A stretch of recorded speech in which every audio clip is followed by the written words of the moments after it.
নমস্কার বন্ধুরা, দোল পূর্ণিমা একদম সামনেই সমাগত।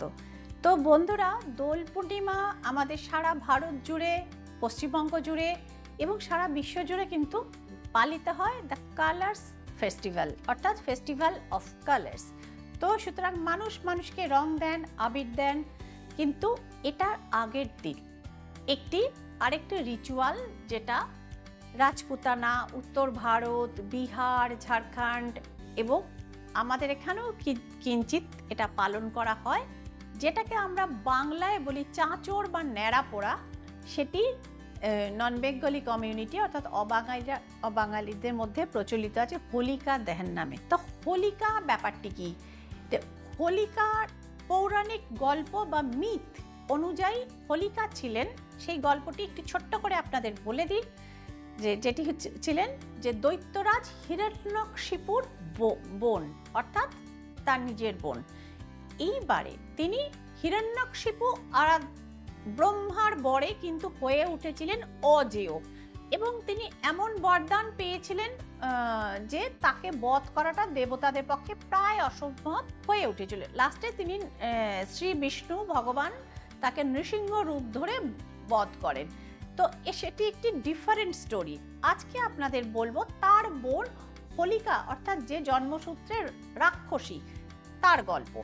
তো হোলিকাও কিন্তু তপস্যা করে ব্রহ্মার থেকে তিনি বরদান পেয়েছিলেন যে তাকে অগ্নি কখনো দগ্ধ করতে পারবে না। তো এবার তিনি হোলিকা নানা রকম ছল ছুতো ইত্যাদি প্রভৃতি করে ভক্ত প্রহ্লাদকে নানাভাবে তিনি উত্ত্যক্ত করতেন। ভক্ত প্রহ্লাদের দোষটা কি ছিল? তিনি শ্রী বিষ্ণু ভগবানের পরম ভক্ত ছিলেন। বলা হয় না দৈত্য কুলে প্রহ্লাদ, জন্মসূত্রে প্রহ্লাদ কিন্তু ছিলেন দৈত্য, কিন্তু তার যে শ্রী বিষ্ণুর প্রতি একাগ্র ভক্তি নিষ্ঠা তাকে দেবত্বে উন্নীত করেছিল।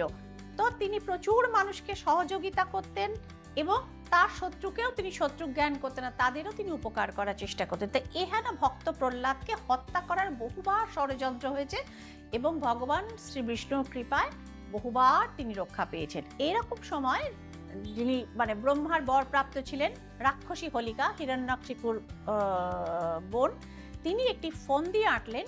তিনি তখন কি করলেন যে প্রহ্লাদকে কোলে নিয়ে তিনি একদম চিতা সাজিয়ে তিনি তার ওপর বসলেন, কারণ তিনি জানতেন যে অগ্নি তাকে দগ্ধ করবে না, কিন্তু তার যে ভ্রাতুষ্পুত্র তার শিশু প্রহ্লাদ তিনি দগ্ধ হয়ে যাবেন।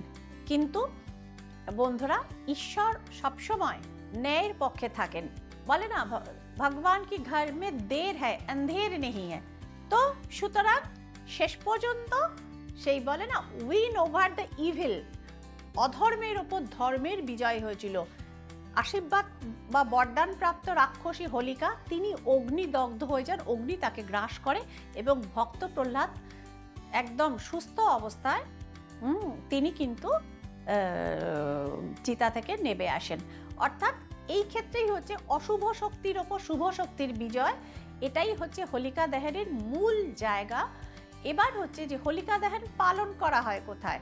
পশ্চিমবঙ্গে আমরা ন্যাড়াপোড়া বা চাঁচর বলে যে উৎসবটি পালন করে থাকি, দোলের আগের দিন হয়, সেক্ষেত্রে শুকনো ডালপালা জোগাড় করে আগুন দেয়া হয়।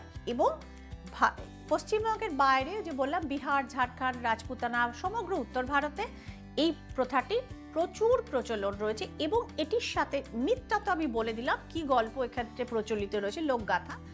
যেটি করা হয় সেটি হচ্ছে এই হোলিকা দহনের ছাই বা এই যে চিতার ভস্য হোলিকা দহনের এই জিনিসটি সংগ্রহ করে রাখা হয়।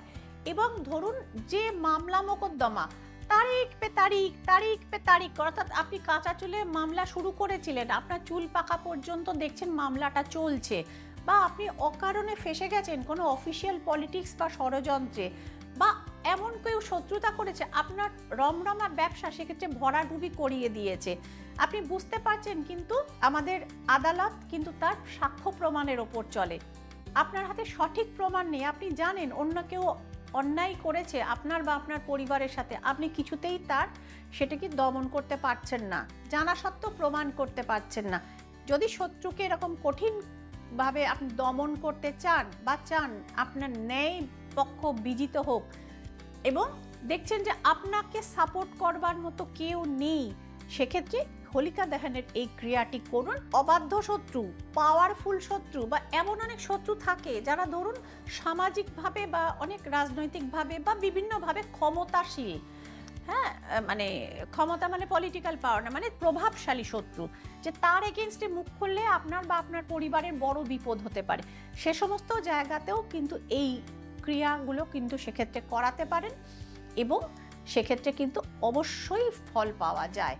তো বন্ধুরা, আপনারাও যদি চান হোলিকা দহনের ক্রিয়াটি আপনারা করাবেন, এবং যে ক্ষেত্রে ধরুন ভাড়াটিয়া উচ্ছেদ, সে মানে আপনার বাড়ি, আপনার জায়গা, আপনার জমি তারা দখল করে বসে আছে বছরের পর বছর, যাদেরকে বলছেন তারা উল্টে তাদেরকেই সাপোর্ট করছে কোনো অজ্ঞাত কারণে। তো এই সমস্ত ক্রিয়াগুলোর ক্ষেত্রেও আপনারা হোলিকা দহনের এই যে ক্রিয়া এবং হোলিকা দহনের যে দগ্ধ ছাই, এক্ষেত্রে এর সহযোগিতা আপনারা নিতে পারেন এবং নিজেদের জীবনে শত্রু দমন করে নিজেদের জীবনে সুখ শান্তি এবং ওই যে বললাম শান্তির ওপর আর কিছু নেই, সুস্থভাবে জীবন কাটাতে পারেন ন্যায় পথে এবং ধর্মপথে।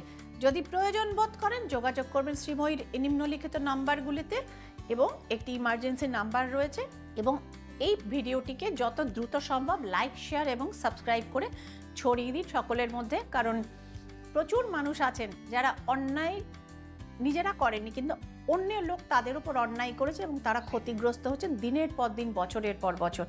তো তাদের মধ্যে ছড়িয়ে দিন, আশা করা যায় সেক্ষেত্রেও কিন্তু তাদের সমস্যাও কিছুটা কমবে। এবং এই যে কর্মা, সৎ কর্মা, এটির ফল কিন্তু, এর সুফল কিন্তু আপনিও ভোগ করবেন। দেখা হচ্ছে বন্ধুরা পরবর্তী ভিডিওতে। সকলে ভালো থাকবেন, আনন্দে থাকবেন। নমস্কার।